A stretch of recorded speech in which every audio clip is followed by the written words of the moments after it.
এতিমের কত কষ্ট দেখুন। এই ভিডিওটা না দেখলে আমি বুঝতে পারতাম না।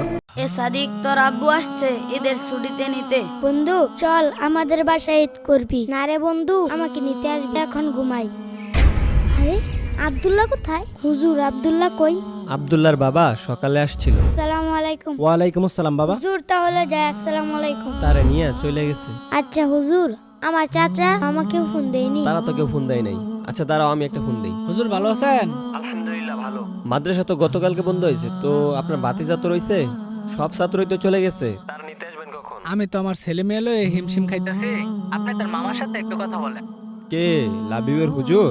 জি, মাদ্রাসা তো গতকালকে বন্ধ হয়েছে, তো আপনার বাগিনায় নিয়ে যাবেন কখন? কালকেই তো ঈদ। আর একদিনের জন্য আইসাই কি করব? বাপ মা নাই, আশা লাগবো না থাক। এই ঈদে সবাই বাড়িতে যায়, সবার বাপ মা এসে নিয়ে যায়, আমারে কেউ নিতে আসে না